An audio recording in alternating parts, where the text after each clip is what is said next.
એથિક્સની અંદર ગાંધીવાદ ભણી રહ્યા હતા. ગાંધીવાદ, દર્શન.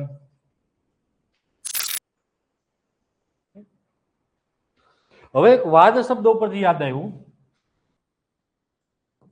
મને એક વખત એક સ્ટુડન્ટે પૂછેલું કે સાહેબ તમે ભણાવતો હોય ગાંધી ત્યારે ખરેખર એવું લાગે કે તમે ગાંધીવાદી માણસ છો. પણ હું અંગત પણ એવું માનું છું કે હું કોઈ પણ વાદમાં માનતો નથી. વાદમાં માનવા લાગો એટલે તમારે વિચારોની અંદર જડતા આવી જાય. વાદ એક ફેરીમાં એક વ્યાખ્યામાં બંધાયેલી વસ્તુઓ હોય છે. ગાંધીવાદ એટલે કે ગાંધીવાદ જે ગાંધી કહે છે એટલું જ તમે વિચારી શકો, એના સિવાય તમને બધું ખોટું લાગે. સમજાઈ ગયું? એટલે કે આ દુનિયામાં કોઈ જ્ઞાન અંતિમ નથી. સમયાંતરે તમારું જેમ અપબ્રિંગિંગ થાય, તમે મોટા થાઓ, વૈચારિક રીતે તમે વિસ્તૃત થાઓ, એમ તમને સમજાતું જાય કે ગાંધીવાદ એ અંતિમ નથી. એક સમય એવો હતો હું માર્ક્સિઝમને માનતો, માર્ક્સવાદને. પછી જ્યારે સમજાતું ગયું, વૈશ્વિક ઇતિહાસ વાંચ્યો, એમના પરિણામો જોયા, અસરો જોઈ, પછી સમજાતું ગયું અને દુનિયામાં વર્તમાન કમ્યુનિસ્ટ સરકારો જોઈ, તો મને એવું લાગે છે કે માર્ક્સવાદ એ વધારે પડતી આઈડિયોલિસ્ટિક વાત છે. એની ઘણી બાબતો સારી છે, તો મૂડીવાદની ઘણી બાબતો સારી છે, સમાજવાદની ઘણી બધી બાબતો સારી છે. અર્થાત તમે દરેક વાદની અંદર કંઈક સારું વિચારી શકો.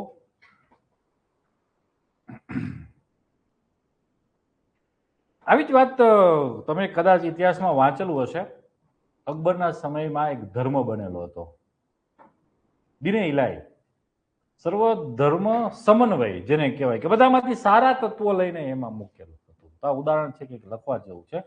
આ બહુ સારી વસ્તુઓ છે, સર્વ ધર્મ સમન્વયનું જે દિને ઇલાહી વાળું ઉદાહરણ છે. આના પરથી મને યાદ આવે છે. તો ગાંધીવાદ આપણે 2 લેક્ચરમાં ચર્ચા કરી, આજે કંઈક ચર્ચા કરશું ને આવતીકાલે ગાંધીવાદને પૂર્ણ કરશું. એટલે આટલું કરેલું હશે તો ક્યાંક ને ક્યાંક લખવા થશે, કામ લાગશે ઉદાહરણો. તો આપણે અત્યાર સુધીમાં ગાંધી વિચાર દર્શનની અંદર જે ભણી ચૂક્યા છીએ, 7 પાપ ભણી ચૂક્યા છીએ. તે પછી આપણે એકાદશ વ્રતના પેલા 5 વ્રત જે જૈન ધર્મમાંથી ગાંધી શીખા છે એને આપણે જોઈ લીધા. એની અંદર કઈ વસ્તુ આવે છે બોલો? સત્ય, અહિંસા, અસ્તેય, અપરિગ્રહ,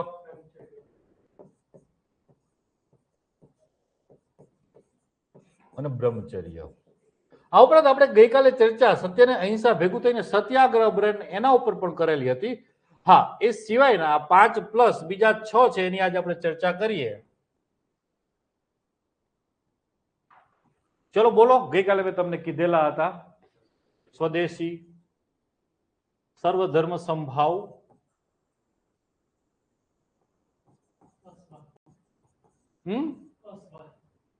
અસ્વાદ, અભય, યસ, કોઈનાથી ડરવું નહીં, અસ્પૃશ્યતા, અને એક બાકી રહે છે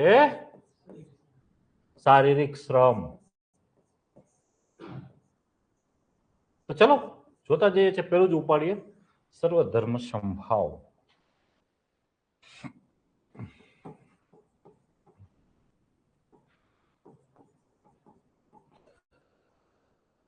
ધર્મનો એક ભાગ છે સર્વધર્મ સંભાવ.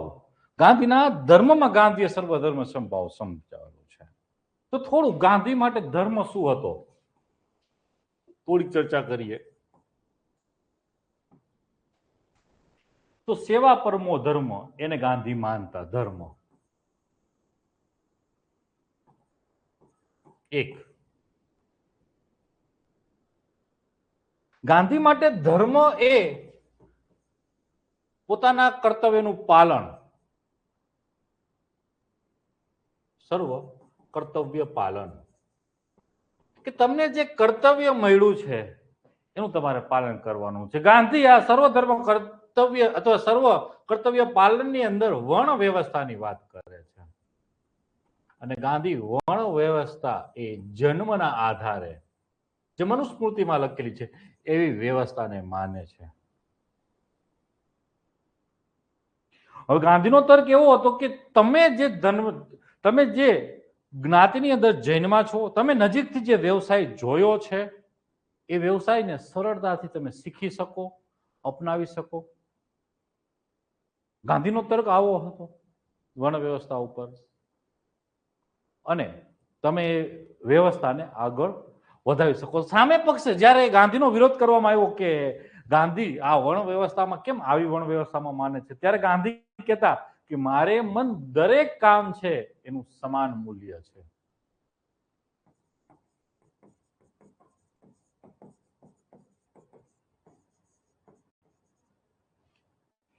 મારે મન એ ખેડૂત પણ સરખો છે, મારે મન એ વકીલે સરખો છે. બધા પોતપોતાનું કામ કરી રહ્યા છે.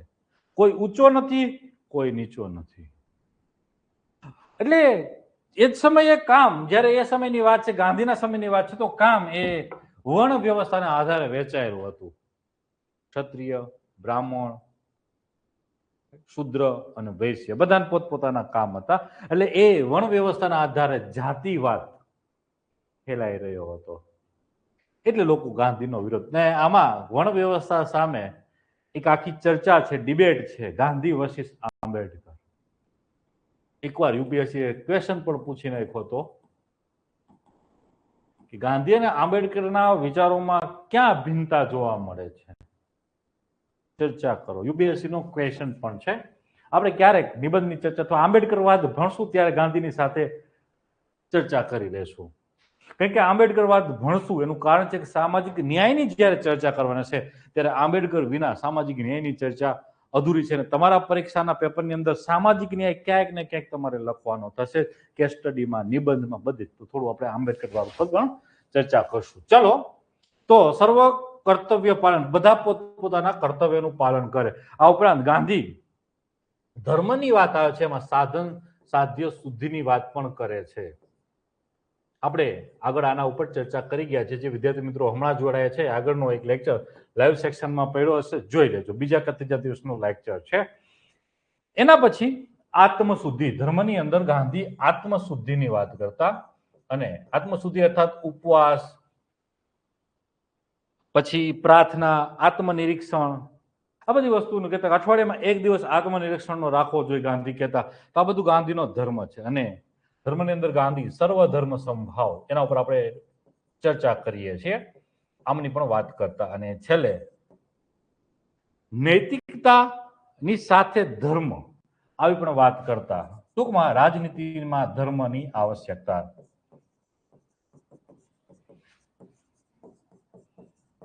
ગાંધી કહેતા રાજનીતિમાં ધર્મની આવશ્યકતા શેના માટે?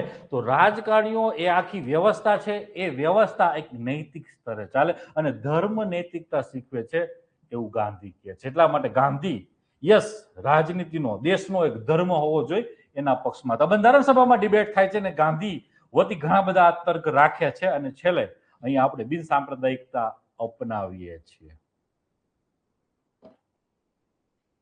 તો સર્વધર્મ સમભાવની વાત કરીએ તો ગાંધીને મત બધા જ ધર્મ એક સમાન છે.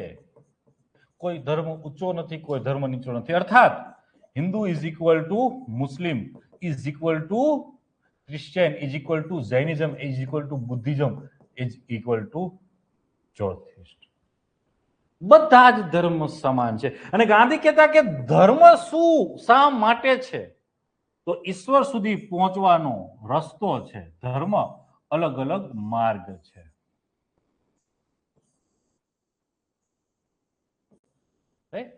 અહીંથી પાછા બધા રસ્તા એક જ થઈ જાય છે ને બધા રસ્તા ઈશ્વર સુધી પહોંચે છે. હિન્દુ, મુસ્લિમ, ક્રિશ્ચિયન, જૈન, બૌદ્ધ, તો આવા બધા અલગ અલગ ધર્મ છે એ ઈશ્વર સુધી પહોંચવાનો માર્ગ છે. બધા ધર્મો માનવતા શીખવે છે, બધા ધર્મ ઈશ્વર સુધી પહોંચવાનો રસ્તો છે. ગાંધી એવું કહેતા. અને ગાંધી એ પણ કહેતા કે દરેકે ધર્મને માનવો જોઈએ અને દરેક બાળકને ધર્મ શીખવવો જોઈએ.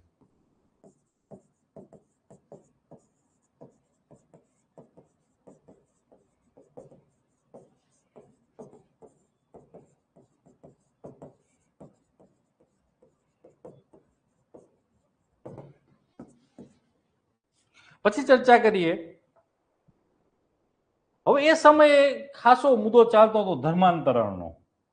આપને ખબર છે કે 1813 નો જે એક્ટ આવેલો હતો એની અંતર્ગત 2-3 જે પ્રાવધાન હતા, એમાંનું એક પ્રાવધાન હતું કે ભારતની અંદર મિશનરી પ્રવૃત્તિઓની છૂટછાટ આપી. મિશનરી પ્રવૃત્તિઓ અર્થાત એ લોકોને ઇન્ફ્લુઅન્સ કરીને અથવા એ લોકો ઇન્ફ્લુઅન્સ કરીને લોકોને કન્વર્ટ કરતા. તો એ ગાંધી જોયું હતું અને ગાંધીને કોઈ પૂછ્યું હતું કે આ ધર્માંતરણ પ્રવૃત્તિ ક્યાં હદ સુધી બહેતર છે. એટલે ગાંધી તો માનતા કે બધા ધર્મ એક છે, શું કામ ને ધર્માંતરણ કરવાની જરૂરિયાત છે.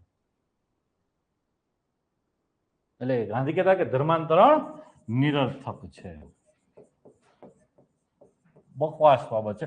અને એક સ્ટેટમેન્ટ તો ગાંધી એવું પણ આપી દીધું કે જો હું તાનાશાહ હોત ને, ગાંધી તાનાશાહ નહોતા, પણ જો હું તાનાશાહ હોત ને તો આજે મિશનરી પ્રવૃત્તિઓ કરે છે બધાને હું પેલા ગોળીએ દેત. આવું એમનું સ્ટેટમેન્ટ છે. અને જ્યારે ગાંધીને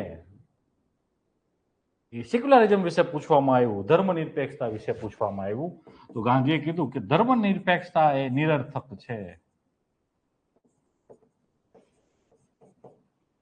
દરેકને એટલે કે ધર્મ વિનાનું જીવન અર્થવિહીન છે, રસવિહીન છે.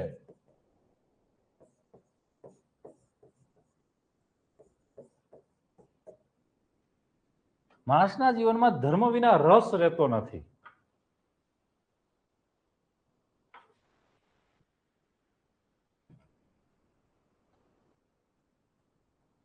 ચાલો, તો ગાંધીના ધર્મ ઉપરના વિચારો છે. સર્વધર્મ સમભાવ આ બહુ મહત્વની વસ્તુ છે. આપણે ક્યાંક ને ક્યાંક આ લખવા થશે ને આ એક ડાયાગ્રામ શીખી લેજો. એના પછી ચર્ચા કરીએ કે ગાંધીને પૂછ્યું કે સર્વધર્મ સમભાવ માટે શું કરી શકાય, સમાજમાં સર્વધર્મ સમભાવ કઈ રીતે બની શકે. તો એને વાત કરી કે માણસે, સમાજે, દરેક ધર્મએ સહિષ્ણુતા, ટોલરન્સ અપનાવવું જોઈએ. લખો, સહિષ્ણુતા અપનાવવું જોઈએ.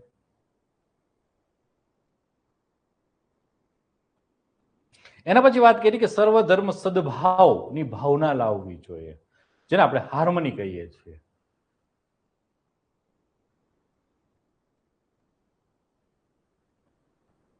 એના પછી લખો સર્વધર્મ સહભાગીદારીતા.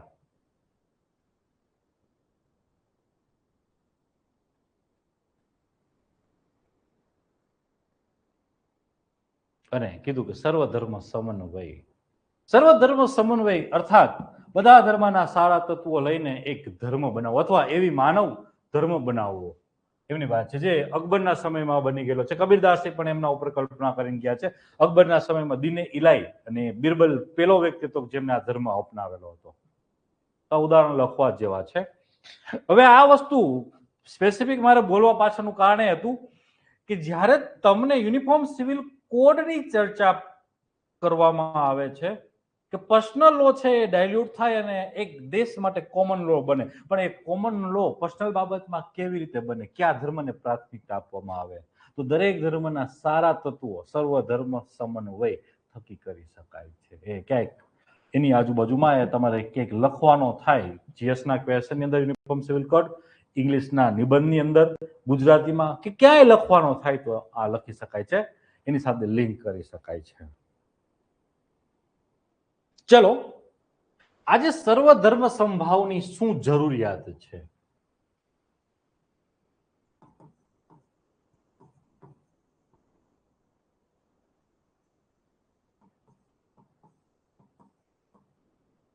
સરકાર સસ્તી રાજનીતિ માટે, ચૂંટણી જીતવા માટે બે ધર્મો વચ્ચે ધ્રુવીકરણ કરે છે. એના કારણે સામાજિક એકતા તૂટે છે અને સાંપ્રદાયિક તણાવ વધે છે. એવી ઘટનાઓ ઘણી બધી ઘટી છે.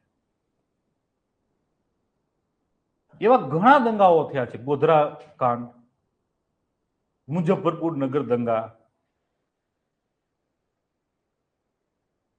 અને ધર્મના આધારે ફેલાતી ફેક ન્યૂઝ, અફવાઓ, હેટ સ્પીચના કારણે મોબ લિન્ચિંગ. તો આ બધી વસ્તુઓ છે આપણો જે સાંપ્રદાયિક સૌહાર્દનો ઢાંચો છે તોડે છે. તો લખો સાંપ્રદાયિક સૌહાર્દ બનાવવા માટે જરૂરી છે.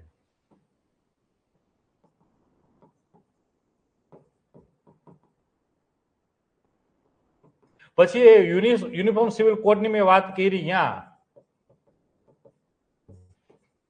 સર્વધર્મ સમન્વયની વાત કરી દો.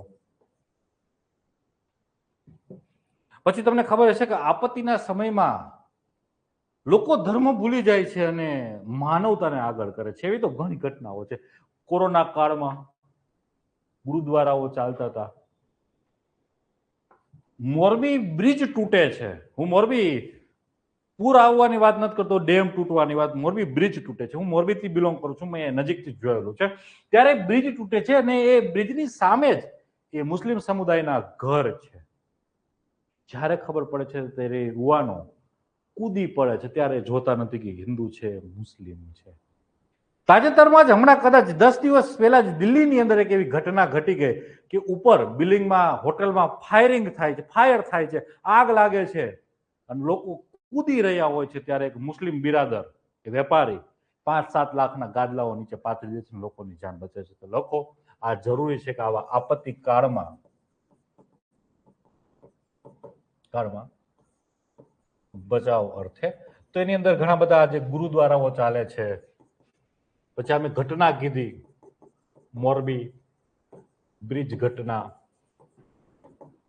દિલ્હી આગ ઘટના, તમે 1-2 ડિટેલમાં એલાબરેટ કરી દેજો.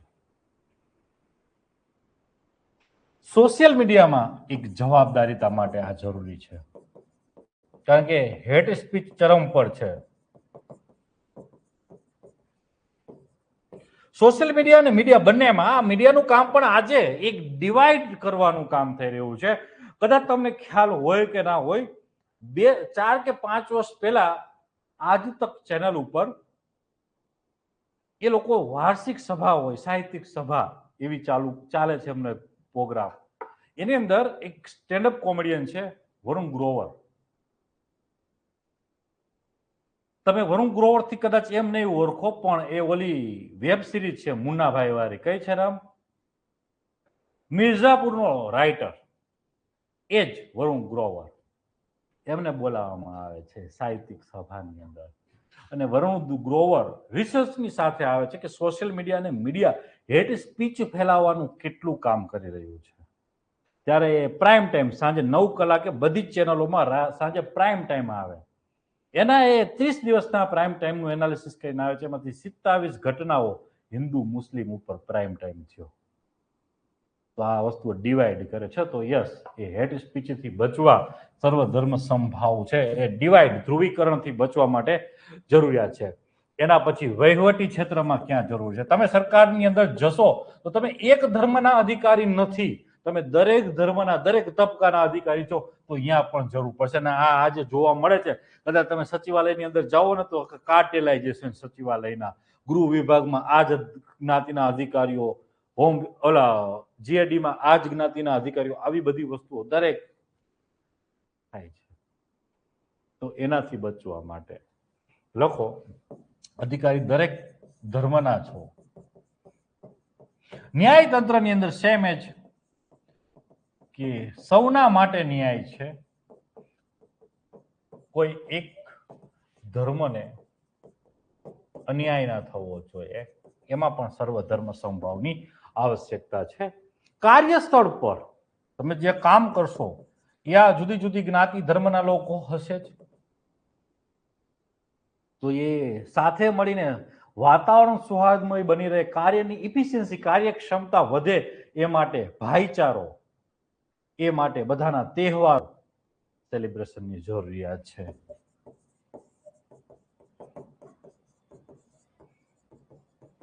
પછી લખો કે સર્વધર્મ સમભાવની આજે ક્યાં જરૂરિયાત છે? તો રાષ્ટ્રીય એકતા માટે. એના વિના રાષ્ટ્રીય એકતા પોસિબલ થાય સર્વધર્મ સંભવ વિના? કારણ કે રાષ્ટ્રીય એકતા જ્યારે આપણે સંભવ નહોતી કરી શકતા, ત્યારે આપણે આઝાદીની સાથે 2 ભારત બનાવ્યા હતા. એક ભારત આઝાદ નહોતું, 2 ભારત આઝાદ થયા હતા. તો એ રાષ્ટ્રીય એકતા માટે લખો કે આવી ઘટનાઓ ભવિષ્યમાં ના થાય, જે ભૂતકાળ થઈ ગયો છે ભવિષ્યમાં ના થાય, એ માટે સર્વધર્મ સમભાવની આવશ્યકતા છે. આ ઉપરાંત આંતરરાષ્ટ્રીય સ્તરે ફેલાયેલો કટ્ટરવાદથી તમારા યુવાનો આકર્ષાઈ ના જાય એ માટે સર્વધર્મ સમભાવ છે.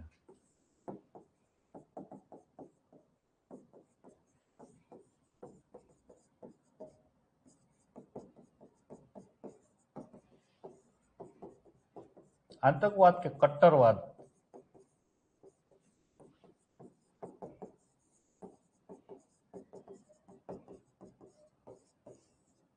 તે માટે સર્વધર્મ સંભાવની આવશ્યકતા છે. ચલો એના પછી ચર્ચા કરીએ ગાંધીજીનું 7મું વ્રત શારીરિક શ્રમ. ચલો આ ક્લિયર છે બધાને?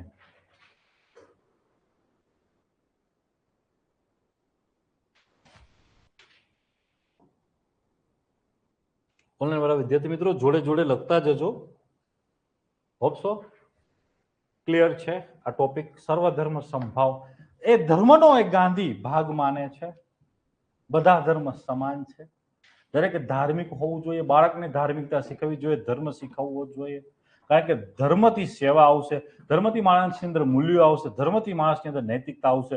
એટલે જ કીધું કે જો ધર્મ નૈતિકતા શીખવતો તો રાજનીતિનો કે દેશની રાજનીતિનો એક ધર્મ હોવો જોઈએ, રાજધર્મ હોવો જોઈએ, આવું ગાંધી કહે છે. ગાંધી બિન સાંપ્રદાયિકતાને નથી માનતા. ગાંધી ધર્માંતરને નથી માનતા. ગાંધી કહે છે કે બિન સાંપ્રદાયિકતા રસવિહીન છે, એનાથી માણસના જીવનમાં રસ નહીં રહે. તો આટલી વસ્તુઓ છે અને આજે કેમ જરૂરિયાત છે તો આપણે એમના ઉપર ચર્ચા કરી લીધી. એના પછી આગળ વધીએ શારીરિક શ્રમનું આવશ્યક. Physical labour, physical work. શારીરિક શ્રમ ગાંધીને મળે.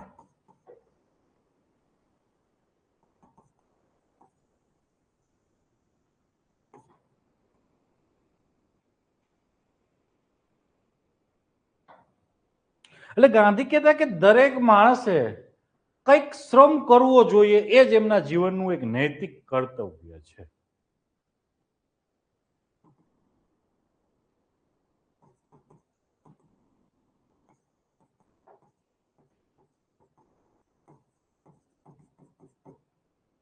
તેનું નૈતિક કર્તવ્ય છે. અને ગાંધી કહેતા કે જે માણસ શ્રમ નથી કરતો ને તેમને ખાવાનો અધિકાર નથી.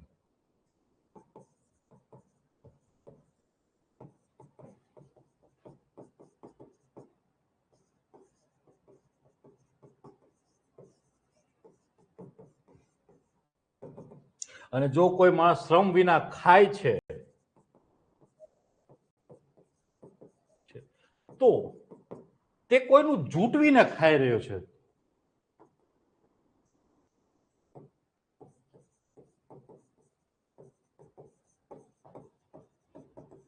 સામે કોઈ ભૂખ્યો રહે છે.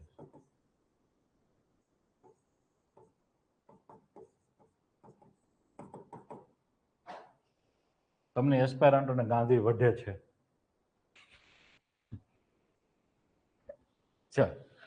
શા માટે શ્રમ જોઈએ? ગાંધી કહે છે કે એનાથી વ્યક્તિનું ચરિત્રનું નિર્માણ થાય છે, એનાથી વ્યક્તિની અંદર સ્વાવલંબનમાં આવે છે અને એનાથી સામાજિક જે અસમાનતા છે એ ઘટે છે. લખો. અને કહે છે કે શ્રમ દરેકે કરવો જોઈએ. એ અસ્વસ્થ હોય એને પણ એની ક્ષમતા પ્રમાણે કરવો જોઈએ. એ વિકલાંગ દિવ્યાંગ હોય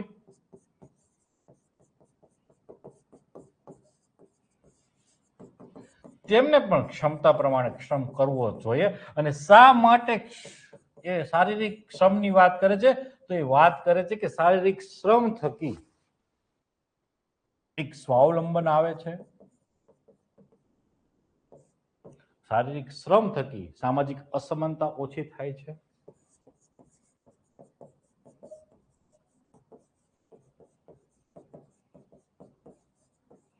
અને શા માટે શ્રમ તો કે છે એનાથી વ્યક્તિના ચરિત્રનો વિકાસ થાય છે.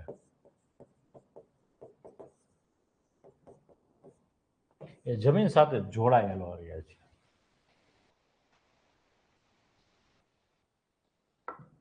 ચલો આટલું શ્રમ વિશે ગાંધીએ કીધું છે. શા માટે આજના સમયમાં જરૂરિયાત છે?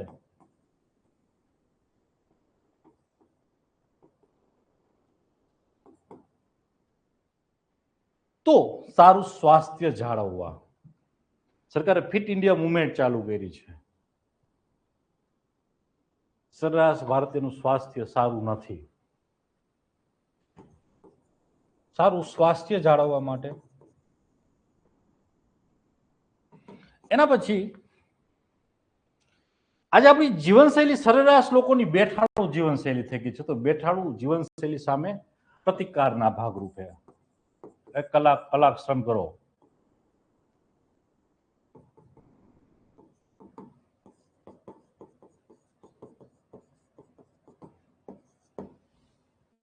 એના પછી શ્રમનું ગૌરવ વધે કે કોઈ માણસનું કામ નાનું ના લાગે એ માટે તો દરેક શ્રમનું મહત્વ સમજાય, એમનું ગૌરવ રહે. એના પછી આત્મનિર્ભરતા, વ્યક્તિની અંદર આત્મનિર્ભરતા વધે એ માટે શ્રમની જરૂરિયાત છે. પછી લોકો પર્યાવરણ સંરક્ષણ, થોડો શ્રમ તો કરવો જોઈએ, દરેક બાબતમાં થોડું થોડું તમને આવડવું જોઈએ.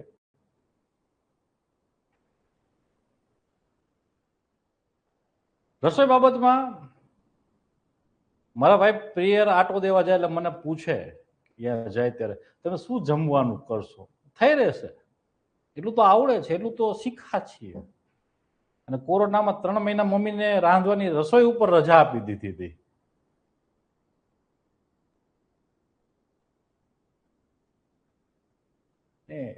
એ જ્યારે રસોઈ કરી ને ત્યારે સમજાયું કે ખાવા કરતા ખવડાવવાનો આનંદ અલગ છે. તમે કરજો, ક્યારેક ટ્રાય કરજો. ખાવાનો જે આનંદ છે ને એથી વધુ બનાવીને કોઈને ખવડાવવાનો આનંદ અલગ છે. તો આત્મનિર્ભરતા વધે. એના પછી પર્યાવરણ સંરક્ષણ. પર્યાવરણ સંરક્ષણમાં એ રીતે હું આને લિંક કરું છું કે જો માણસ સાવ બેઠાડું થઈ જશે તો નજીકના અંતરે જવું છે તો એ વાહન વ્હીકલ લઈને જશે.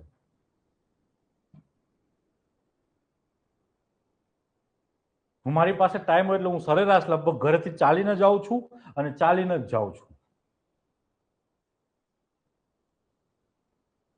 ક્યારેક સમયની ખેંચાખેંચી હોય સવારમાં પહોંચવામાં, અત્યારે લેક્ચરમાં પહોંચવાનું, તો જ હું વ્હીકલ ઉપયોગ કરું છું. મારી પાસે સમય હોય તો હું લગભગ આવવા જવા માટે.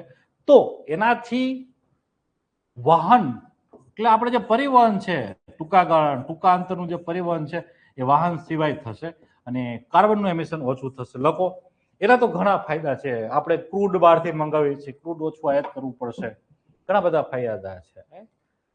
આપણું બિલ, એક્સપોર્ટ બિલ હળવું થશે, ફિસ્કલ ડેફિસિટ ઘટશે, ઘણા બધા ફાયદા છે. એના પછી આવો સામાજિક જવાબદારી. શ્રમ શા માટે? તો સામાજિક જવાબદારી માટે આપણા શાસ્ત્રોની અંદર કહેવાનું છે કે શ્રમદાન એ મહાદાન.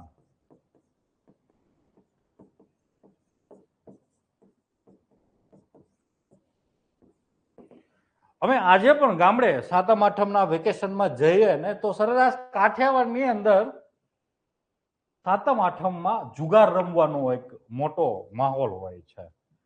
અમે સૌ મિત્રો 20-25 નું અમારું ગ્રુપ છે. અમે ગામડે જઈએ ને 4-5 દિવસની રજામાં, દિવાળીની રજામાં, તો અમારા ગામના જે એવા જે જાહેર સ્થળો છે, ત્યાં જે વૃક્ષો હોય એ ચોમાસા દરમિયાન વાવેલા હોય અમારા ગામના વૃદ્ધ વડીલોએ, એને અમે કાટાડી તાર ફરતે કરી દઈએ. શ્રમદાન છે, એનું કોઈ મહત્વ નથી, કોઈ આપણે મૂલ્ય નથી ચૂકવવાનું. નવરા છીએ, એનો આનંદ છે, મિત્રોની સાથે કરીએ છીએ, તો આ જરૂરી છે. અને પછી લોકો માનસિક સ્વાસ્થ્ય.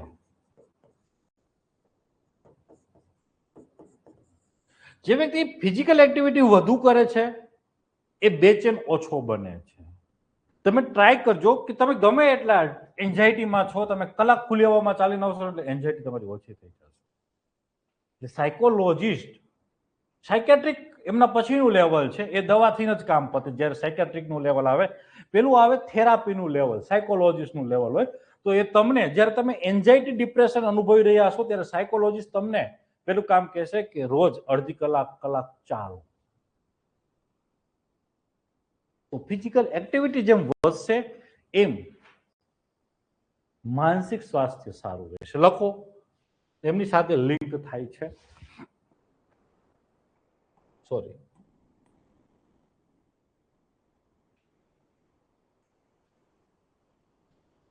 તમે કદાચ ઓલું મૂવી જોયું હશે, સંજુ બાબાનું બાયોપિક બનેલી હતી સંજુ. એની અંદર જ્યારે એ ડ્રગ્સ છોડાવવા માટે અને અમેરિકા મોકલવામાં આવે છે ત્યારે ડ્રગ્સ છૂટે ત્યારે બેચેની વધે, એન્ઝાઇટી વધે, ડિપ્રેશન વધે, કારણ કે એનાથી જે સેરોટોનિન, એનાથી જે બીજા જે હોર્મોન્સ રિલીઝ થઈ રહ્યા હોય ના થાય. તો ફિઝિકલ એક્ટિવિટી સેરોટોનિન, એન્ડોર્ફિન આ બધી વસ્તુઓ રિલીઝ કરાવે છે. અને તમે જોઈ શકો એને એ પર્વતારોહણ કરવા માટે મોકલે છે. તમે કદાચ આ દ્રશ્ય જોયું હોય, યાદ હોય તો આ વસ્તુ એક છે. અને કોઈ પણ આજે વ્યસન છોડાવવાના કેન્દ્રમાં લોકોને રાખે એમાં ફિઝિકલ એક્ટિવિટીનું બહુ મહત્વ હોય છે. ચલો, તો આ ગાંધીના આજના સમયમાં શ્રમનું શું મહત્વ છે એમની ચર્ચા કર્યા પછી આગળ વધીએ. અભય.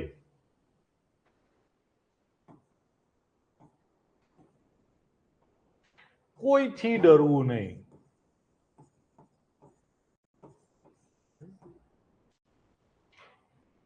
ભય મુક્ત રહેવું, કાયર ન રહેવું.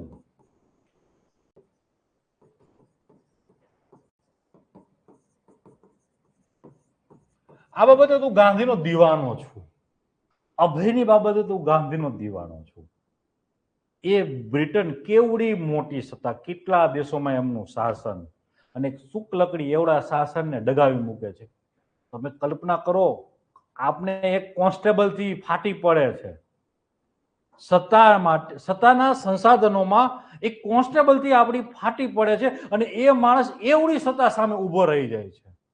એટલે જે લોકો ગાંધીને ગાળો દેતા હોય છે, હું કાયમી કહું છું, ગાંધીને ગાળો દેવી સહેલી છે, પણ ગાંધીનું 1% થવું બહુ અઘરું છે.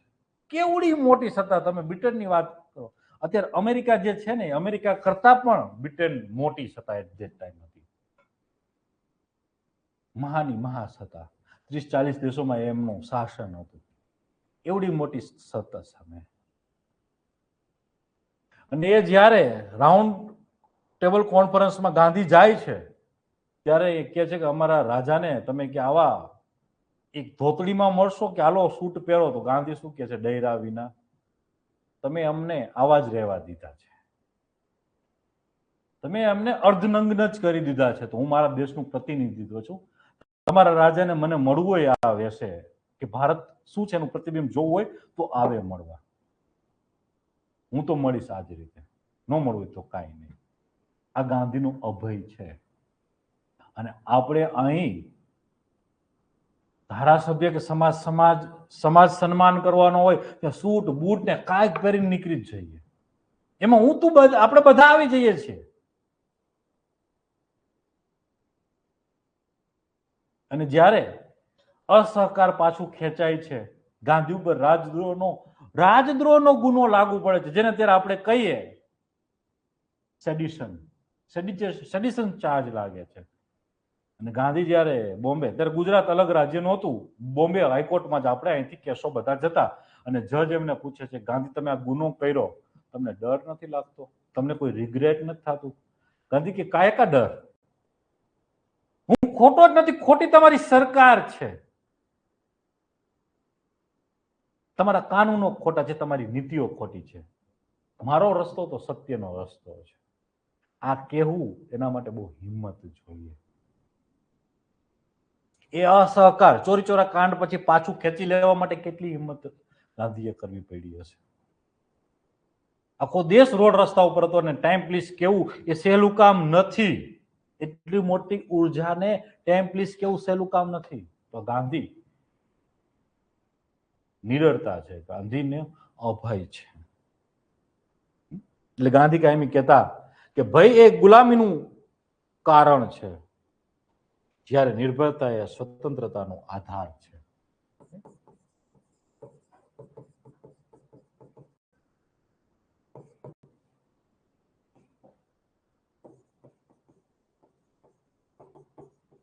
નિર્ભયતા, અભય એ સ્વતંત્રતાનો આધાર છે. એના વિના સ્વતંત્રતા ના આવે. અને ગાંધીએ ભારતના લોકોને કાયમી આ શીખવું, સ્વતંત્રતા સંગ્રામની અંદર ગાંધીએ આ શીખવું. તમે એના કાનૂન તોડ નાખો, શું કરી લેવાના છે? તમારા એના કાનૂનથી તમારું શોષણ થાય છે, કાનૂન તોડી નાખો, શું કરી શું લેશે?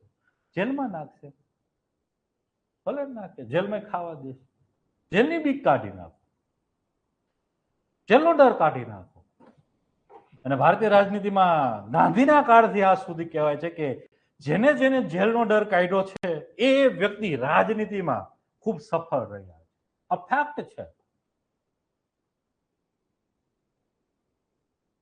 અને ગાંધી જયારે હાયરકીમાં મૂકે તો સૌથી ઉપર ગાંધીને મન અહિંસા હતી, પછી ગાંધી હિંસાને લેતા અને છેલ્લે કાયરતાને મૂકતા, ડરપોકને છેલ્લે રાખતા કે જો મારે આ બે માંથી પસંદ કરવાનું હોય કે ડરપોક ને હિંસક, તો હું હિંસક વ્યક્તિને પસંદ કરીશ, પણ ડરપોકને તો નહીં. હા, સૌથી ઉપર મારા મન અહિંસા છે.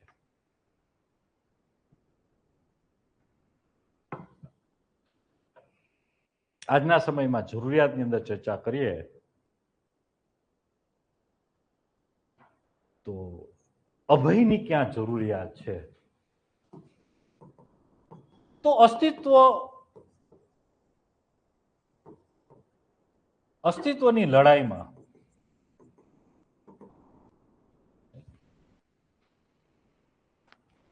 એક શેર છે ને કે જ્યારે અસ્તિત્વની લડાઈ આવે ત્યારે ટકરાવવું જરૂરી છે. અસ્તિત્વની વાત આવે ત્યારે ટકરાવવું જરૂરી છે. તો ત્યાં જરૂરિયાત છે કઈ પણ વસ્તુ હોય કે જ્યારે લોકો તમને તમારા અસ્તિત્વ સામે પ્રશ્ન કરી રહ્યા હોય ત્યારે ટકરાવવું જરૂરી છે. એ પછી મહિલા હોય, એ પછી સ્ટુડન્ટ વિદ્યાર્થી હોય, એ પછી કોઈ પણ માણસ હોય કે જ્યારે તમારા અસ્તિત્વની લડાઈની વાત આવે, અસ્તિત્વની વાત આવે ત્યારે લડવું છે. એના પછી લખો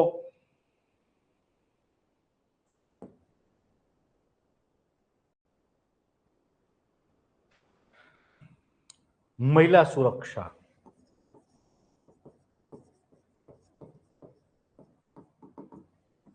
ત્યાં પણ અભયની જરૂરિયાત છે.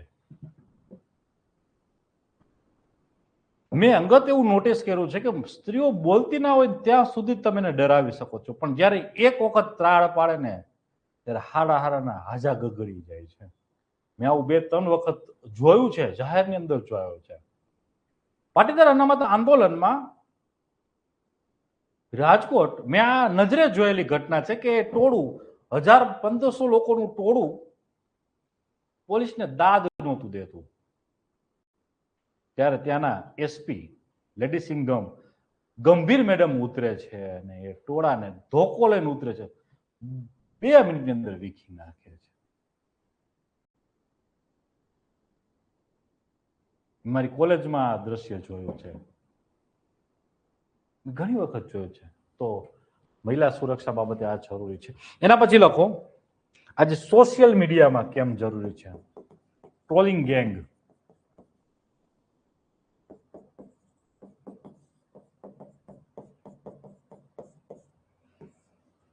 એક પત્રકાર છે જેમનું નામ છે રવીશ કુમાર. રવીશ કુમાર સરકાર વિરોધી પત્રકારમાંના એક છે કે જેમનું કામ જ છે સરકારની નીતિઓનો, સરકારનો વિરોધ કરવાનો. અને એવું કહેવાય છે મીડિયા બાબતે કે વિરોધ પક્ષ, મીડિયા અર્થાત વિરોધ પક્ષ, પેલો વિરોધ પક્ષ, સૌથી મોટો વિરોધ પક્ષ મીડિયા છે. તો રવીશ કુમાર સરકાર વિરોધી પત્રકારત્વ માટે પહેલેથી જાણીતા છે. આની પહેલાની યુપીએ સરકાર હોય કે અત્યારની વર્તમાનની એનડીએ સરકાર. પણ સોશિયલ મીડિયાના જમાનાની અંદર એક ટ્રોલ આર્મી, આઈટી સેલ દ્વારા તૈયાર થયેલી ટ્રોલ આર્મી રવીશ કુમારનું ખૂબ ટ્રોલિંગ કરે. 10, 12, 13, 15 વર્ષથી ટ્રોલિંગ છતાંય રવીશ કુમાર એ પોતાનું પત્રકાર ધર્મ નિભાવી રહ્યા છે. લખી શકો છો.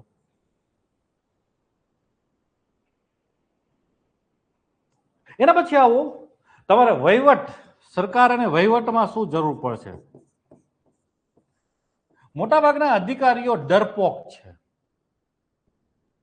એ રાજકારણીઓના દબાવમાં આવીને કામ કરી નાખતા હોય છે. તો આજે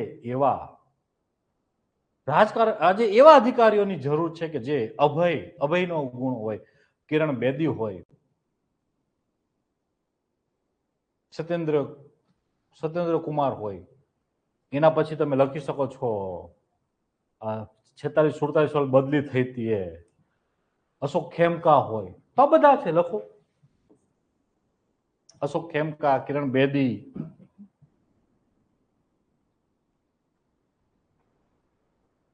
અને હજી ક્યાં જરૂર છે તો લોકશાહીમાં અન્યાય વિરુદ્ધ અવાજ ઉઠાવવા.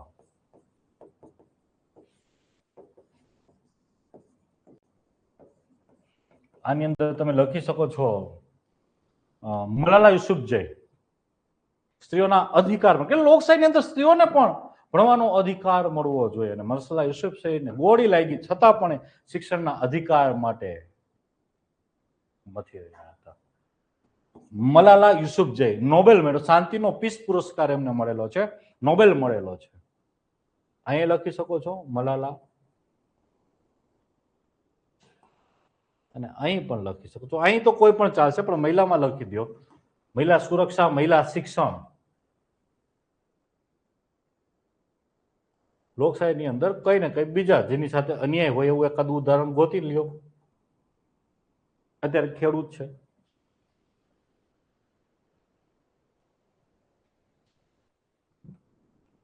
તો આ બધા આમાં તમે લખી શકો છો. તો આ અભયની ગાંધીએ વાત કરી છે. એનાથી થોડા આગળ વધીએ. અસ્વાદ. T N Seshan, yes, why not T N Seshan. અત્યારના ચૂંટણી કમિશનરો તો, ચૂંટણી પંચો તો સરકારની ભાષા બોલે છે. એ ટીએન સેશન સાહેબ. એવું કહેવાતું કે રોજ નાસ્તામાં એ કહેતા ઇન્ટરનેટ, હું રોજ નાસ્તામાં એક રાજકારણી ખાઉં છું. અત્યારે ના કહી શકે.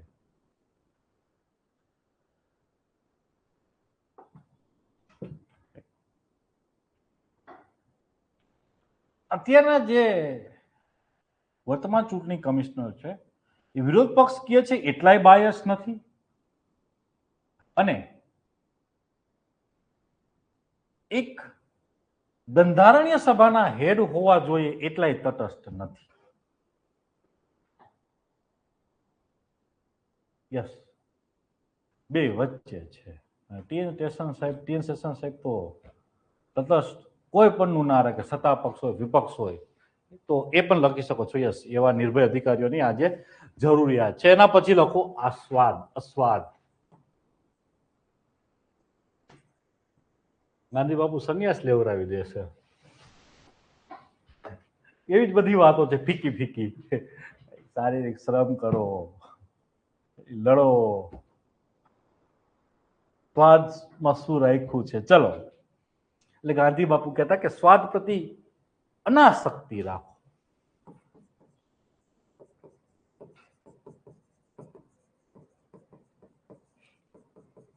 અનાસક્તિ અર્થાત જોઈને જોઈ એમ જ નહીં,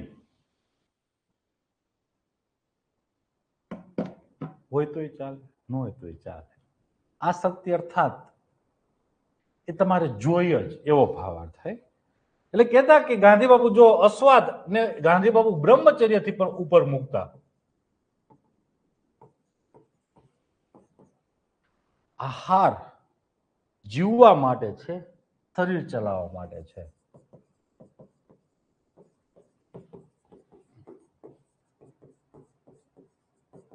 ને કહેતા કે આહાર કેવી રીતે લેવો જોઈએ, આહારને દવાની જેમ લેવો જોઈએ. આ ગાંધી બાપુ આયુર્વેદથી ખૂબ પ્રભાવિત હતા.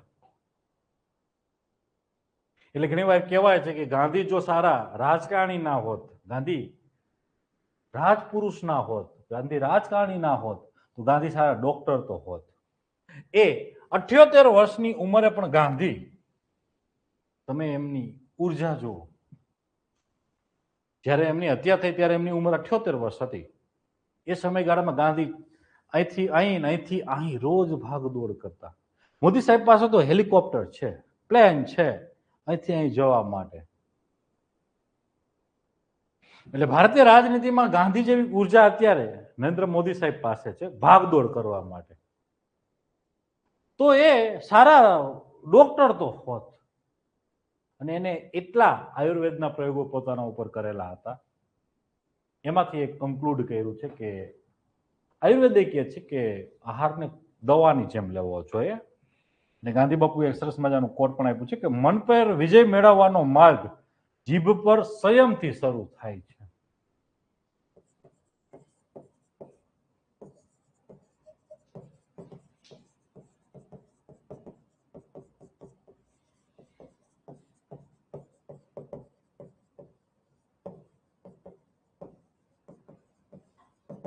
ચાલો,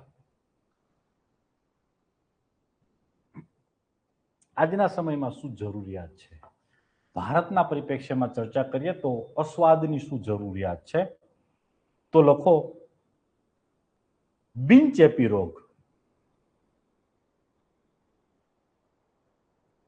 બિનચેપી રોગ કે જે વાયરસથી ના ફેલાતો હોય. બિનચેપી રોગની અંદર આ બધા આવે: હૃદય રોગ, ટીબી, ડાયાબિટીસ, આ બધા એમાં આવશે. તો એ અસંતુલિત આહારના કારણે પેદા થતા રોગ છે અને ભારત દુનિયાનું ઘર છે આ બધા રોગોનું. એટલે વિશ્વ આરોગ્ય સંસ્થા તમે જોશો ને તો વિશ્વ આરોગ્ય સંસ્થા કોઈ પણ રોગને નાબૂદ કરવા માટે લક્ષ્યાંક આપ્યો હોય 2030 નો, તો ભારત સરકારને કહે કે તમે 2025 નો આપો. કેમ? મોટા ભાગના આવા જે મોટા મોટા રોગ છે, ટીબી, ડાયાબિટીસ, મેલેરિયા, હૃદય રોગ, તો આ બધામાં લગભગ આપણે 25 થી 30% આપણા દેશમાં ટોટલ જે રોગીત છે એના હોય છે. તો દુનિયામાં ત્યારે જ નાબૂદ થઈ શકે પેલા ભારતમાં થવું. 5 વર્ષ પહેલા ભારત ટાર્ગેટ આપે ત્યારે પહોંચતા બીજા 5-10 વર્ષ લાગી છે. એટલા માટે તમને ઘણી વાર એમ થતું હશે કે પ્રાઉડ જેવી મોમેન્ટ લાગતી હશે કે દુનિયામાં 2030 નાબૂદ થશે, 25 આપણે કરી દેશું, પણ વાસ્તવિકતા છે.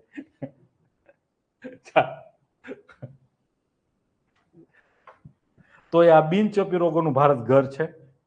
તો સંતુલિત આહાર, એક આહારને દવાની જેમ લઈએ તો આ બધી વસ્તુઓ પર કાબુ મેળવી શકાય. જેના પછી લખો ભારતની અંદર વધતું જંક ફૂડનું કલ્ચર.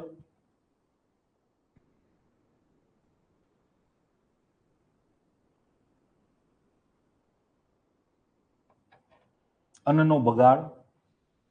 આ પ્રસંગોની અંદર ક્યારેક એમ થાય છે કે અટકવું જોઈએ પણ લોકો અટકી નથી રહ્યા. એક પ્રસંગની અંદર 50 થી 60 વાનગી હોય, કોઈ માણસની કેપેસિટી નથી ખાઈ શકે, 60 વાનગી થોડી ચાખશે અને ફેંકી દેશે. ચટાકો તો હોય આસ્વાદ, શેના માટે કે 60 વાનગી છે જીભ માટે આપણે લઈએ છીએ. તો એ લખો બે લિંક કરીને. અન્નમ બ્રહ્મ તદન નિંદ્યાત, કે અન્ન બ્રહ્મ છે તેનો બગાડ ના કરવો જોઈએ. અન્નમ બ્રહ્મ તદન નિંદ્યાત.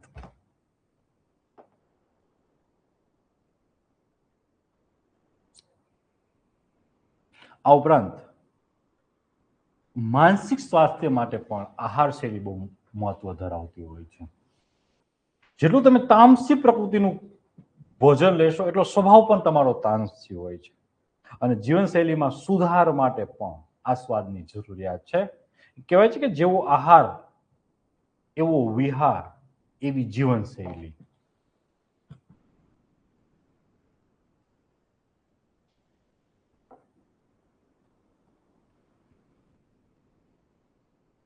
ચાલો,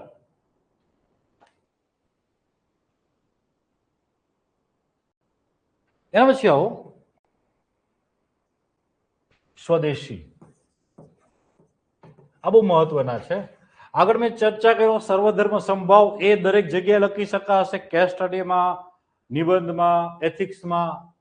એ રીતે સ્વદેશી બધે લખી શકાશે. બીજા છે તમે લખી શકો, લિંક કરો અસ્વાદ ને બધું તો ઠીક છે. અભયને લિંક કરી શકાય છે, અભય જરૂરી છે, એ પણ કેસ સ્ટડીમાં વાપરી શકો છો. ગાંધી માર્ગમાં અભય અત્યાર સુધી મેં કોઈ છોકરાઓને કેસ સ્ટડીમાં ક્યારે વાપરતા જોયો નથી. ગાંધીવાદ વાપરે છે વિદ્યાર્થીઓ, સત્યાગ્રહ, સત્ય, અહિંસા અહીં સુધી પહોંચે છે, ટ્રસ્ટીશીપ અહીં સુધી પહોંચે છે. પણ ક્યારેક કેસ સ્ટડીની અંદર તમારી સામે દુવિધા એ ડરની હશે, પરિવાર ઉપર ખતરો છે, એ ટેસ્ટ બધું મૂકે તમારી સામે કેસ સ્ટડીમાં દુવિધામાં, તો તમે અહીંયા લખી શકો છો કે અભયના માર્ગે, ગાંધીના એકાદશ વર્ષમાંનો એક મહત્વનો અભયના માર્ગે હું આગળ વધીશ, લખી શકાય છે. રાઈટ. એના પછી આવો સ્વદેશી. સ્વદેશી એટલે શું? પેલા હું તમારી પાસે વ્યાખ્યા લઉં. એટલે શું?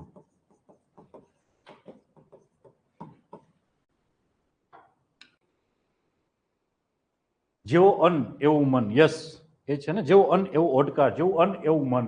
Yes, good. સ્વદેશી એટલે શું?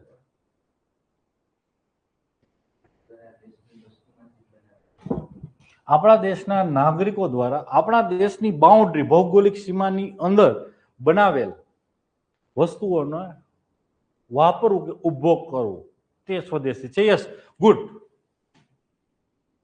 દેશમાં બનેલી, ટૂંકમાં આમ કીધું, દેશમાં બનેલી જ વસ્તુઓનો ઉપયોગ.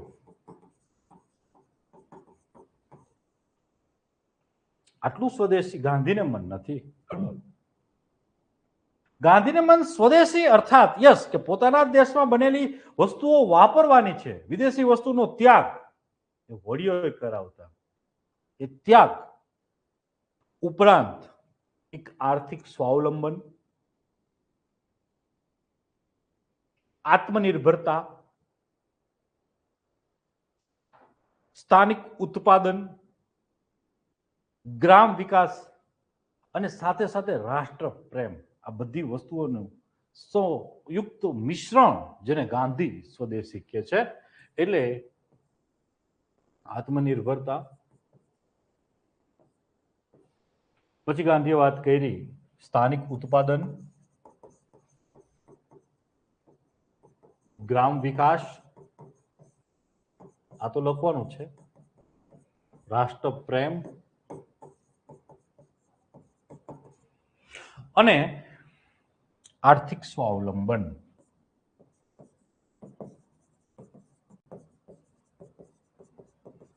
આપણે થોડીક ચર્ચા કરીએ કે આજે સ્વદેશીની શું જરૂરિયાત છે. મુખ્ય તત્વમાં યાદ છે, સ્વદેશીના મુખ્ય તત્વમાં સ્થાનિક ઉત્પાદન, આત્મનિર્ભરતા, ગ્રામ સ્વરાજ, શ્રમનું ગૌરવ અને શોષણ મુક્ત અર્થતંત્ર. વ્યાખ્યાની અંદર જ નાખી દો, શોષણ મુક્ત અર્થતંત્ર, એટલે એના તત્વો આવી જાય. તો આ સ્વદેશીના તત્વો છે. હવે આજના સમયમાં જરૂરિયાત શું છે તો તમને ખબર છે કે આત્મનિર્ભર ને બધી વસ્તુઓ ચર્ચા કરીએ, પણ અત્યારે જ ઈરાન અમેરિકા ઇઝરાયલ યુદ્ધની અંદર તમે જોયું હશે કે સ્વદેશીની મહત્તા કેટલી હોય.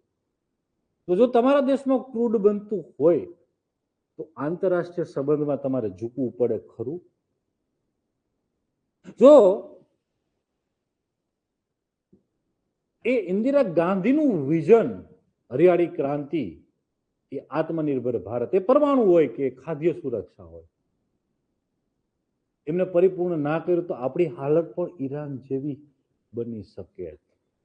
એ અમેરિકા ઈરાન ઉપર હુમલો કરવાનો એટલા માટે જોખમ લઈ શકે કે એમની પાસે પરમાણુ બોમ્બ નથી, પણ એનાથી પણ પછાત રાષ્ટ્ર ઉત્તર કોરિયા ઉપર જોખમ ના લઈ શકે, કારણ એ સ્વાવલંબી છે, સ્વદેશી છે, એમની પાસે આત્મબોમ્બ, એની પાસે પરમાણુ બોમ્બ.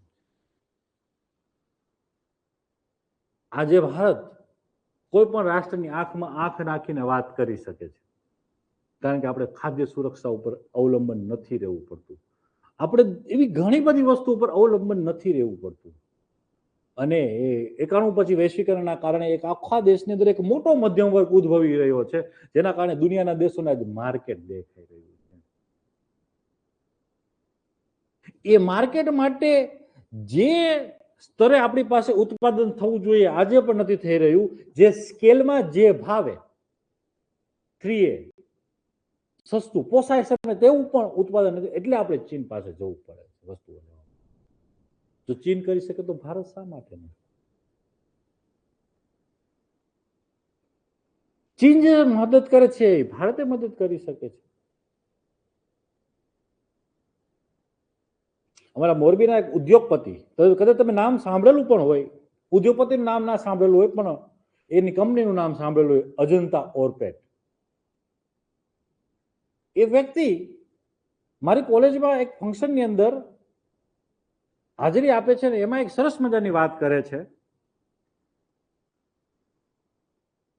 કે સરકાર જો ચીનની અંદર ચીનની સરકાર જે સવલતો એમને દેશોને આપે છે એનો એક પ્રોજેક્ટ ટાઈપ હતો ચીન સાથે, એક ઇલેક્ટ્રિક બાઇકનો. એટલે એને ખબર છે, એ વારંવાર એમ ચીન ગયેલા વ્યક્તિ, કે ચીનની સરકાર જે એમની સવલતો એમના દેશના ઉદ્યોગપતિઓને આપે છે એની 10% સવલતો જો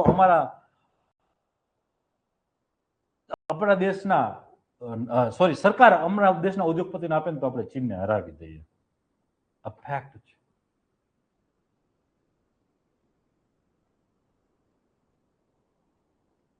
આ OR પટેલ દ્વારા કહેવાયેલું સ્ટેટમેન્ટ છે, મને યાદ છે, હું કોલેજના ફર્સ્ટ યરમાં હતો.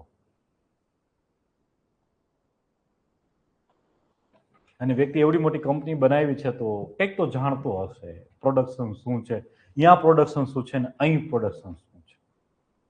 ચલો, તો વિદેશ નીતિની અંદર જીઓપોલિટિક્સમાં આપણે જો સ્વદેશી અપનાવતા હોઈએ તો આપણે ક્યારેય નમતું ના ચોકવું પડે. આપણે વિદેશ નીતિની અંદર આપણું અથવા જીઓપોલિટિક્સની અંદર આપણે મજબૂતાઈથી ઊભા રહી શકીએ. લખો પહેલું જ, જીઓપોલિટિક્સની અંદર મજબૂતાઈથી ઊભા રહી શકીએ.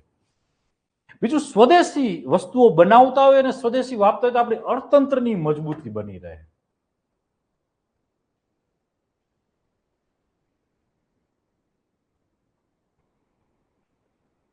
આજે આપણો દેશ દુનિયાનો સૌથી યુવાન દેશમાં કહેવાય છે. ડેમોગ્રાફી, ડેમોગ્રાફીના હાથમાં કામ નથી તો રોજગાર સર્જનની વાત કરો. સ્વદેશીથી રોજગાર સર્જન થશે અને સરકારે એવી પોલિસીઓ લાવવી જોશે કે એમએસએમઈ ઉદ્યોગને પ્રાથમિકતા મળે, કુટીર ઉદ્યોગને પ્રાથમિકતા મળે.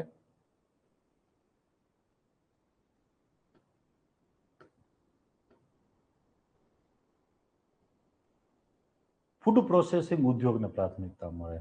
અને હું ભારતનું ભવિષ્ય ફૂડ પ્રોસેસિંગમાં જોઈ રહ્યો છું કે જો આ ડેમોગ્રાફી કે જે યુથ છે એને જો તમારે રોજગાર આપવો છે તો હવે આપણી પાસે ફૂડ પ્રોસેસિંગ સિવાય કોઈ વિકલ્પ નથી. કારણ કે ખેતીમાં ઓલરેડી તકનીકીકરણ થઈ રહ્યું છે. એના કારણે ત્યાં હવે લોકો ડિસગાઇઝ અનએમ્પ્લોયમેન્ટ જેને આપણે કહીએ છીએ, અહીંયા એ પરિસ્થિતિ છે. મેન્યુફેક્ચરિંગમાં આપણે આટલું બધું કરવા છતાં પણ એમાં એકથી વધારે નવા રોજગારો પેદા નથી કરતા અને સર્વિસ સેક્ટરની સીમા છે, સીમિત છે, એકથી વધુ લોકોને સમાવી નથી શકતું. તો આવડી મોટી ડેમોગ્રાફી માટે હવે એગ્રીકલ્ચર અને મેન્યુફેક્ચરિંગ વચ્ચેનો જે વિકલ્પ ખુલે છે ફૂડ પ્રોસેસિંગ છે. એના વિના હવે ભારતની અંદર આ ડેમોગ્રાફીને રોજગાર આપવું અશક્ય છે, અસંભવ છે. ત્યાં જ સરકારે કામ કરવું પડશે. ફૂડ પ્રોસેસિંગને ખૂબ પ્રમોટ કરવું પડશે. કુટીર ઉદ્યોગોને પ્રમોટ કરવા જોશે, સેલ્ફ હેલ્પ ગ્રુપને પ્રમોટ કરવા જોશે. એના પછી લોકો પર્યાવરણ સંરક્ષણ, સ્વદેશી હશે તો લાંબા પરિવહનો માલ લાવવા લઈ જવા એ ઘટશે જેથી કાર્બનનું એમિશન ઓછું થશે. આ ઉપરાંત સ્વદેશીનું એક મહત્વ એ છે, આજે શું જરૂરિયાત છે તો આપણે ચર્ચા કરી કે જીઓપોલિટિક્સમાં મજબૂત સ્થાન થાય એનાથી.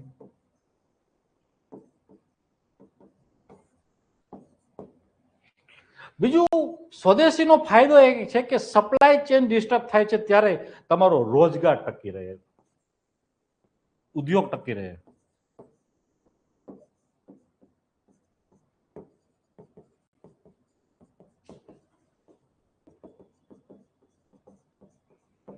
ત્રીજું, આત્મનિર્ભર ભારત. સરકાર ચલાવે છે આત્મનિર્ભર ભારત અભિયાન, લખી દો. પછી આવું જ આત્મનિર્ભર ભારત માટે વન ડિસ્ટ્રિક્ટ વન પ્રોડક્ટ ચાલે છે, મેક ઇન ઇન્ડિયા ચાલે છે. આ બધું એની અંદર આવશે. અને હમણાં સરકારે સ્વદેશી અભિયાન ચાલુ કર્યું.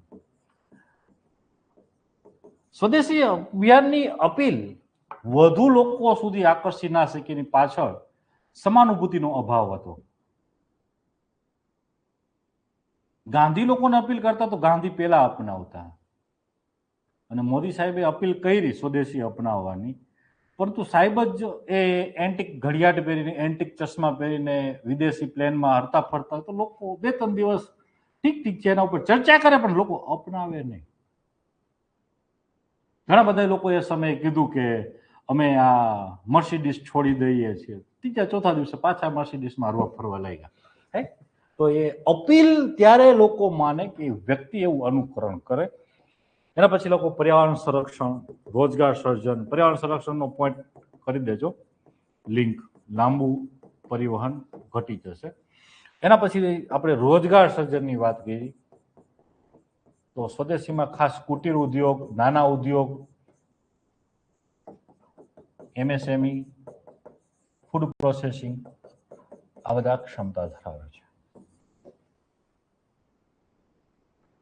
અર્થતંત્રની મજબૂતી, એના પછી સાંસ્કૃતિક વારસાનું જતન, કે કચ્છી સાલ એ આપણો સાંસ્કૃતિક વારસો છે, પાટણનું પટોળું આપણો સાંસ્કૃતિક વારસો છે, જામનગરની બાંધણી આપણો સાંસ્કૃતિક વારસો છે. તો આનાથી સાંસ્કૃતિક વારસાનું જતન થાય.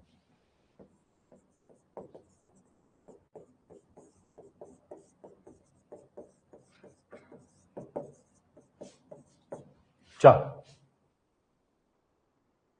તો આજના સમયમાં આ સ્વદેશીની જરૂરિયાત છે. એના પછી થોડી ચર્ચા કરીએ અસ્પૃશ્યતા નિવારણ, ગાંધીનું 11મું વ્રત.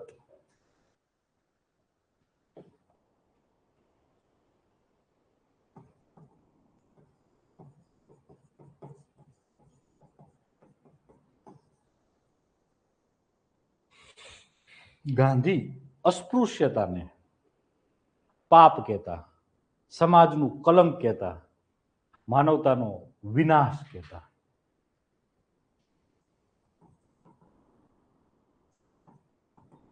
ધર્મ માટે એ પાપ છે, માનવતા સામે વિનાશ છે. ગાંધી કહેતા કે જન્મના આધારે કોઈ પણ વ્યક્તિને ઊંચો નીચો ના ગણવો જોઈએ. જન્મ જાતિના આધારે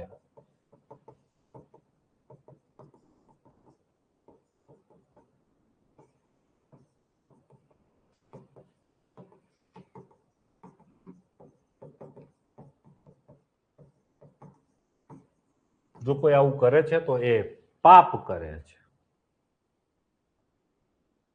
અને અસ્પૃશ્યતાને ગાંધીએ એ સનાતન ધર્મ, એ હિન્દુ ધર્મનો ભાગ નથી ગણાવ્યો, એને સામાજિક કુરિવાજ કીધો છે. એને કીધું કે આ સામાજિક કુરિવાજ છે, ધર્મનો ભાગ નથી. તો કુરિવાજ છે તો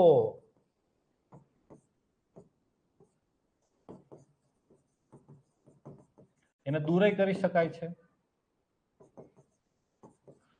તો દૂર કરવા માટે ગાંધીએ રચનાત્મક પ્રવૃત્તિનો ભાગ બનાવ્યો, સત્યાગ્રહનો ભાગ બનાવ્યો. ગાંધીનામાં સત્યાગ્રહ અર્થાત અંગ્રેજ સરકાર સામે લડવું એવું જ નહોતું, તમારી સમાજની અંદર થયેલા અન્યાયો સામે પણ નૈતિક બળથી, આત્મબળથી લડવું એ ગાંધીનામાં સત્યાગ્રહ હતો. તો ગાંધીએ એમને સત્યાગ્રહનો હિસ્સો બનાવ્યો. આ ઉપરાંત ગાંધીએ અસ્પૃશ્ય લોકોને, અસ્પૃશ્ય સમાજને હરિજન એવું બિરુદ આપ્યું. હરિજન, હરિ એટલે ભગવાનના માણસો, ભગવાનના માણસો, ભગવાનના સંતાનો, આવું ગાંધીએ એમને બિરુદ આપ્યું.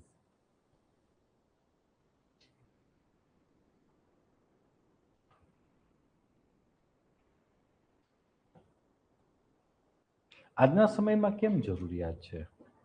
અસ્પૃશ્યતા સંપૂર્ણ નાબૂદ થઈ છે ખરી? ભારતના બંધારણ આર્ટિકલ 17 અંતર્ગત એના પર પ્રતિબંધ મૂકી દીધો, પણ સંપૂર્ણ નાશ થઈ નથી. કારણ કે આજે પણ તમે વારંવાર ઘટનાઓ એવી જોવો જ છો. વરઘોડો કાઢ્યો હોય તો બાળક અથવા એ વરરાજાને મારવામાં આવે છે.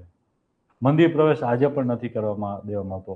ઇવન વાણંદની દુકાને એમને વાળ કાપવામાં મનાઈ, દાઢી કરવાની મનાઈ કરવામાં આવે છે.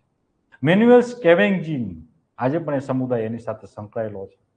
અને આજે પણ ટેકનોલોજીના જમાનામાં મેન્યુઅલ સ્કેવેન્જિંગ થાય છે. આ ઉપરાંત તહેવારોની અંદર પણ એમને સમન્વય નથી કરવામાં આવતો. આજે પણ ગામડાઓમાં સ્મશાનો એમના અલગ છે, ફેક્ટ છે, વાસ્તવિકતા છે. આજે પણ તહેવારો અલગ થઈ રહ્યા છે. તો એટલા માટે જરૂરિયાત છે. તો લોકો સામાજિક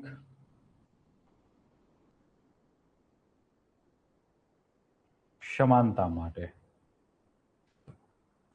કે જન્મના આધારે કોઈ વ્યક્તિ નિમ્ન જ્ઞાતિમાં નથી, જે દરેકને અધિકાર મળે છે એ એમને મળવો જોઈએ, તો સમાનતા માટે. પછી બંધારણીય મૂલ્યોના અમલ માટે. શા માટે? તો બંધારણીય મૂલ્યોના મૂલ્યની અંદર આર્ટિકલ 17 ની વાત કરી છે ના અમલ માટે. સામાજિક સમાનતા માટે બંધારણ કહે છે ને કોઈનો ધર્મ જાતિ તો આધારે ભેદભાવ ના કરી શકાય, તો એમના માટે. અને થાય છે આપણા દેશની અંદર વરઘોડો ને બધી અહીં ઉદાહરણો લખી દો. એના પછી લખો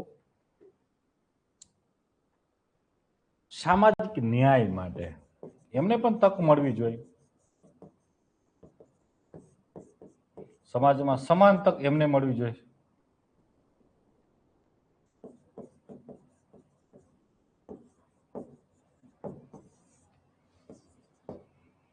આરક્ષણ મૂવી જોયું તેમાં સરસ મજાની ડિબેટ છે. સૈફ અલી ખાન એક ડાયલોગ બોલે છે ત્યારે ચર્ચા થતી હોય છે.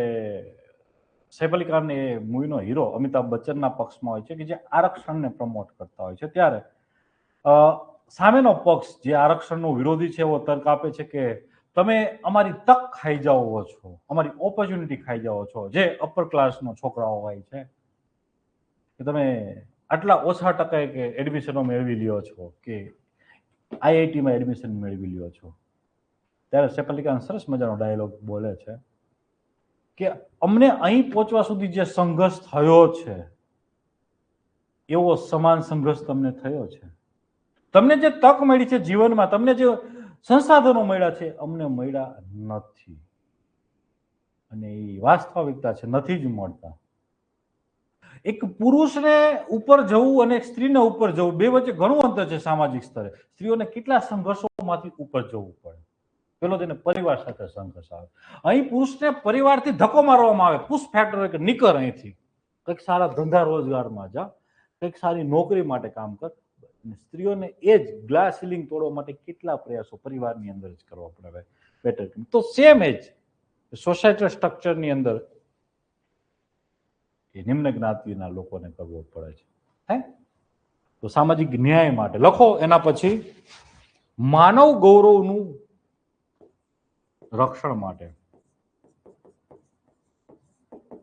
એક માણસ હોવાના નાતે જેમને એને ગૌરવ મળવું જોઈએ એમાંની એક વસ્તુઓ છે કે સમાનતાની નજરે જોવામાં આવે, એમની સાથે કોઈ ભેદભાવ ના કરે, તો એ માટે જરૂર છે. એના પછી લખો જાતિ આધારિત ભેદભાવ ઘટાડવા માટે.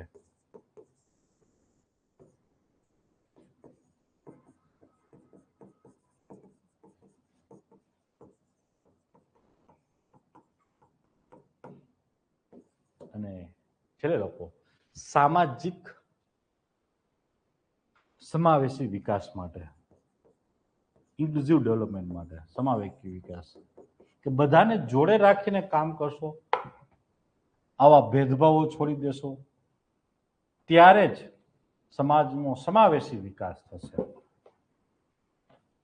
એક કોટ છે કે દુનિયામાં ક્યાંય પણ ગરીબી એ સંપૂર્ણ દુનિયાની ગરીબી સમાન છે. એમ દુનિયામાં એક પણ વ્યક્તિ પછાત રહે છે, એટલી પણ સાથે અન્યાય થાય છે તો આખા સમાજ સાથે અન્યાય બરાબર છે. આખો સમાજ પછાત રહે છે. સામાજિક જે વિકાસ થવો જોઈએ, સમાવેશી વિકાસ છે, એમનો અભાવ રહે છે. આવા કોટ્સ લખવા થશે.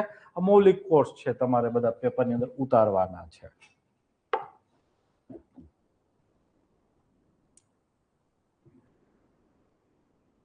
સમાજની અંદર ક્યાંય પણ ભેદભાવ છે તો સંપૂર્ણ સમાજમાં ભેદભાવ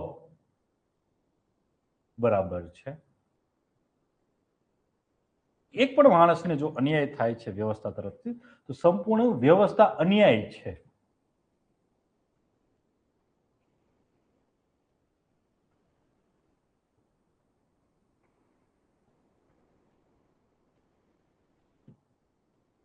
હવે થોડા ગાંધીના વિચારો છે. નૈતિક અર્થતંત્ર, નૈતિક રાજતંત્ર, સર્વોદય, અંત્યોદય, આટલી ચર્ચા કરી લેશો એટલે ઓલમોસ્ટ ગાંધી વિચારો ઉપર ચર્ચા પૂર્ણ થઈ જશે. અને હું શનિવારે તમને જે નિબંધ લખવા આપીશ એ નિબંધ હશે આજના સમયમાં ગાંધી વિચારોની પ્રાસંગિકતા. ક્લિયર? થીમ તમને આપી દીધી છે, થોડુંક રિસર્ચ કરજો.